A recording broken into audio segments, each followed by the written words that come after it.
One of the most intimidating parts of writing a novel is the drafting process. And while this can be a fun and exciting time where you take risks and explore your story and get to know your characters, it can also become a frustrating process if you lose track of the bigger picture.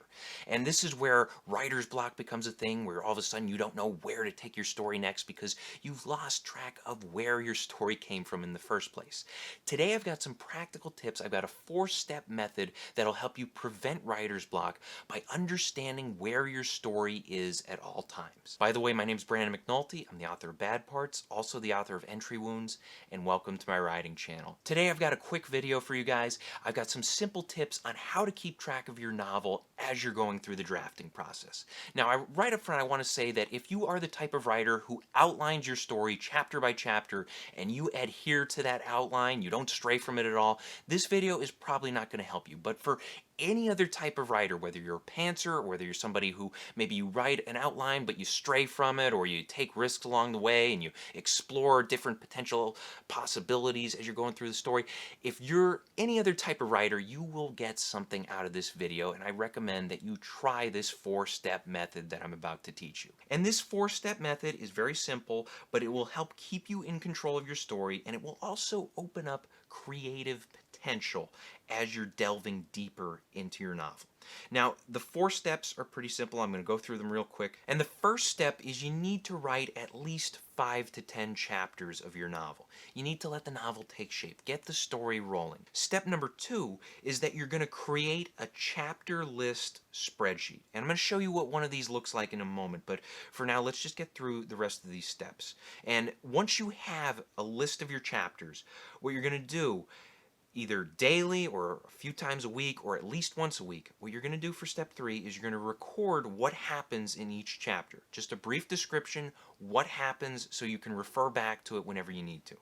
And then the 4th and final step is you're going to note what's good, what sucks, you're going to note potential revisions, and you're also going to note story possibilities as you go along.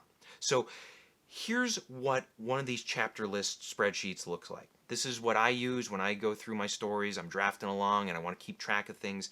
I will take out an Excel document and I will have several different columns. I'll have one column for the chapter numbers, and that one's pretty simple. You just number them 1, 2, 3, 4, and so on. Then I will have another column where I give brief chapter descriptions, just a short line, a short phrase that helps me understand, okay, what is going on in each chapter. Then you're going to have a column for your point of view character in each chapter. Then the next column, you're going to include your notes, and these notes can be anything that you feel about this chapter. Maybe you're not happy with it, maybe you love it, maybe you think it needs a full rewrite, or maybe you think the second half of it needs some rethinking, whatever it may be. And then finally, you're going to have a column where you list potential revisions. It's good to have an idea of where your story is going to go at the very beginning, but as you draft a story, you're going to encounter different events, different character decisions that challenge you to think, well, maybe there's different possibilities here. Maybe the story can be better if X happens or if Y happens or whatever. So keep these things in mind, and if you do have potential ideas for something that could happen down the line,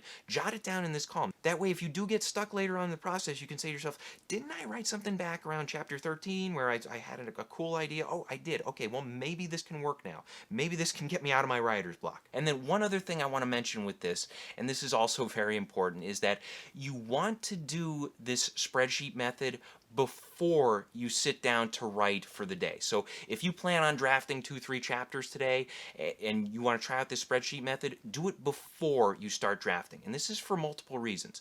First reason, it's going to give you clarity on your overall story. It's going to help you understand where your story came from and also where it's going. Second thing, it's going to help you keep track of the pacing and other large-scale story elements, especially with pacing though, because if you go through your chapters and you write down, okay, this happened in chapter 19, this happened in 20, this happened in 21, and you notice that a lot of the same things keep happening or a lot of slow-paced events keep happening, you might say to yourself, okay, now's the time I need to inject a little intensity into the story. And then the third and final benefit to doing this before you sit down to write is that it gets your creative juices flowing. And this is very good as far as preventing writer's block, because if you sit down, you open up your spreadsheet and you go over what you wrote over the past few days, and you figure out, okay, well, here's where I'm at in my story, and here's the past 3 or 4 chapters I just wrote, or the past 6 or 7, or whatever it is. Oh, okay, so that's what happened in those chapters. Now, I noticed that in chapter 23 I did have something that could potentially set up an interesting payoff down the line. Maybe I can get to that today. Maybe I can have some fun with that.